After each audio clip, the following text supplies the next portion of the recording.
الحمد للہ وکفا والسلام علی عبادہ الذین اصطفیٰ اما بعد۔ معزز سامعین و ناظرین، السلام علیکم ورحمۃ اللہ وبرکاتہ۔ ایک مختصر سی ویڈیو کے ساتھ آپ کی خدمت میں حاضر ہوا ہوں۔ ہماری یہ ویڈیو حسب معمول ہمارا حرکات کے حوالے سے جو سبق چل رہا تھا اسی کو ہم آگے لے کے چلیں گے انشاءاللہ۔ زا زبر زا تک ہم نے پڑھا تھا، آج ہم اس کی مشق کریں گے اور اس زبر زیر اور پیش کے حوالے سے کچھ اور بھی انشاءاللہ معلومات فراہم کریں گے آپ کو انشاءاللہ۔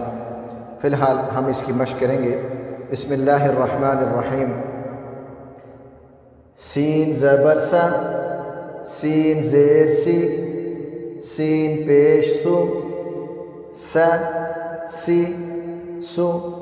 جیسے کہ میں نے پہلے عرض کیا تھا کہ زبر زیر اور پیش یہ جو حرکات ہیں ان کو نہ لمبا کرنا ہے اور نہ ہی ان کو جھٹکے سے پڑھنا ہے، نہ سین زبر سا، سین زیر سی، سین پیش سو اس طرح پڑھنا ہے، اور نہ ہی سین زبر سا، سین زیر سی، سین پیش سو نہ اس طرح پڑھنا ہے۔ اس کو ایک دم نارمل انداز سے پڑھنا ہے، نہ لمبا ہو اور نہ جھٹکا ہو۔ سین زبر سا، سین زیر سی، سین پیش سو، سا سی سو۔ شین زبر شا، شین زیر شی، شین پیش شو، شا شی شو۔ صاد زبر صا، صاد زیر سوی، صاد پیش سو۔ اس کو ہم نے شروع میں پڑھا تھا کہ یہ موٹے حروف میں سے ہے، لہٰذا اس کو موٹا کر کے ہی پڑھنا ہے۔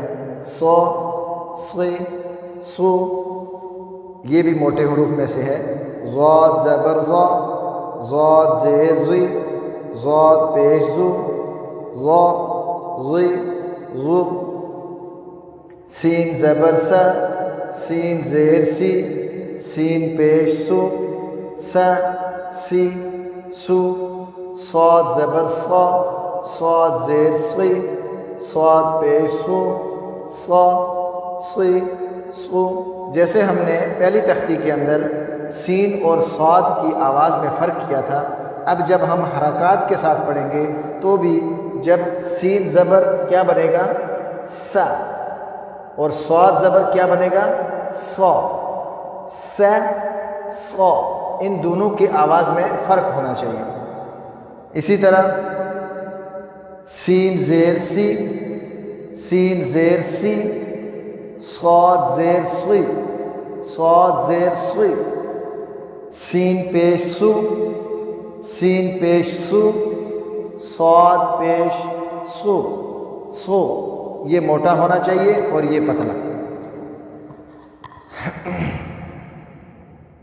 شین زبر شا، شین زیر شی، شین پیش شو، شا شی شو۔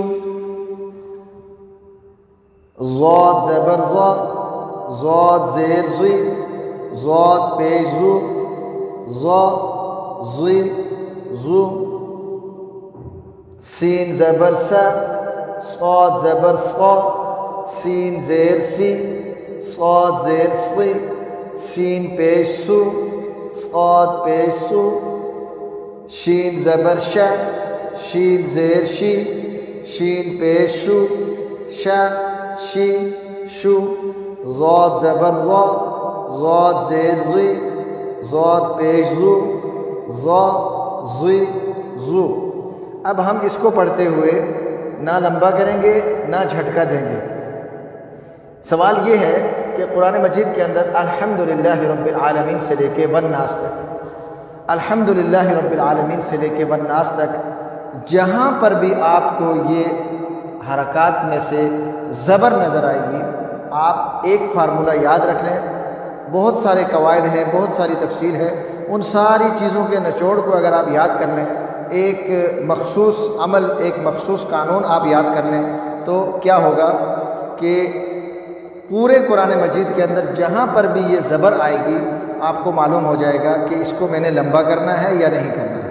تو اس کے لیے قانون کیا ہے کہ یہ زبر جو ہے پورے قرآن مجید کے اندر جب تک اس زبر کے سامنے الف نہ ہو، زبر والے حرف کے سامنے الف نہ ہو، جب تک یہ زبر والا حرف لمبا نہیں ہو، جسے الف مدہ کہا جاتا ہے۔ مثال کے طور پر آپ یوں دیکھ لیجئے، یہ سین کے اوپر زبر ہے، یہ بھی سین کے اوپر زبر ہے، یہاں پر سا پڑھیں گے، لیکن یہاں پر پڑھیں گے سا سا سا، یہاں پر پڑھیں گے سین الف زبر سا، یہاں پڑھیں گے سین زبر سا سا سا سا سا۔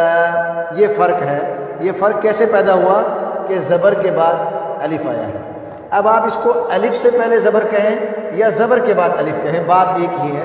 اس الف کو الف مدہ کہا جاتا ہے، اس الف کو الف مدہ کہا جاتا ہے جس الف سے پہلے زبر ہوتی ہے، اس کا نام ہے الف مدہ۔ معلوم یہ ہوا کہ پورے قرآن مجید میں جب تک زبر والے حرف کے سامنے، زبر والا حرف یہاں کچھ بھی ہو سکتا ہے، یہاں سین ہے تو سین کی جگہ سواد بھی ہو سکتا ہے، سین کی جگہ یہاں زواد بھی ہو سکتا ہے، الف سے لے کے یا تک کوئی بھی حرف ہے اس سین کی جگہ، اور جس کے اوپر زبر ہو، زبر کے آگے الف ہے تو زبر ایک الف لمبا ہو جائے گا، اگر زبر کے آگے الف نہیں ہے تو زبر کبھی بھی لمبا نہیں ہوگا۔ بس یہ قانون زبر کے بارے میں ہے۔ اب ایک لفظ میں آپ نے پورے قرآن مجید کا طریقہ سیکھ لیا۔ یہ پورے قرآن مجید کے اندر زبر کہیں پر بھی استعمال ہوگی، جب تک زبر کے سامنے الف نہیں ہوگا آپ نے اس کو لمبا نہیں کرنا۔ یہ ایک چیز یاد رکھیں، اور اس الف کو الف مدہ کہتے ہیں۔ اس کے بعد یہ یا مدہ ہے اور واو مدہ ہے، انشاءاللہ اس کے بارے میں ہم کل پڑھیں گے، ورنہ ویڈیو جو ہے وہ لمبی ہو جائے گی۔ میری مرضی اور میری خواہش یہی ہوتی ہے کہ آسان الفاظ ہوں، مختصر الفاظ ہوں، جامع الفاظ ہوں، تاکہ آج کل چونکہ لوگوں کے پاس وقت بہت کم ہے اور مصروفیت انتہائی زیادہ ہے، اور وقت کے اندر جو ہے وہ برکت بھی نہیں رہی۔ اللہ تعالی ہمیں اچھے اعمال کی توفیق دے، ہمیں گناہوں سے بچنے کی توفیق دے، تاکہ ہمارے وقت کے اندر برکت ہو۔ جب ابھی تک کے لیے سین زبر سا سے لے کر زواد پیش زو تک آپ نے اس کی مشق کرنی ہے، اور صرف اتنا یاد رکھنا ہے کہ زبر والے حرف کو ہم نے تب لمبا کرنا ہے جب زبر کے سامنے الف آئے۔ یہاں کوئی بھی حرف ہو، بس زبر کی بات ہو رہی ہے، حرف کی بات نہیں ہو رہی ہے۔ یہاں زبر حرکت کی بات ہو رہی ہے، حرکت میں جو زبر ہے زبر کی بات ہو رہی ہے۔ قرآن مجید میں کوئی بھی حرف ہے، کوئی بھی حرف ہے، اس کے اوپر جب زبر ہوگی اس کو کب لمبا کرنا ہے اور کب نہیں کرنا ہے، یہ سوال ہے۔ تو زبر کے آگے جب الف ہوگا، زبر کے نیچے کوئی بھی حرف ہے، حرف سے ہمارا تعلق نہیں، ہمارا مقصد ہے کہ زبر والے حرف کو، وہ کوئی بھی حرف ہے، اس کو کب لمبا کرنا ہے، جب اس کے آگے الف ہوگا۔ اگر زبر کے آگے الف نہیں ہوگا تو زبر والا حرف لمبا نہیں ہوگا۔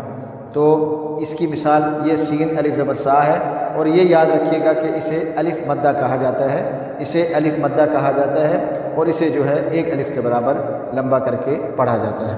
اللہ تعالیٰ سے دعا ہے کہ اللہ رب العزت ہمیں صحیح معنوں میں قرآن مجید پڑھنے کی توفیق عطا فرمائے، سننے سنانے کے بعد، سیکھنے سکھانے کے بعد اللہ اسے سمجھ کر اس پر عمل کرنے کی توفیق عطا فرمائے۔ وما علینا الا البلاغ۔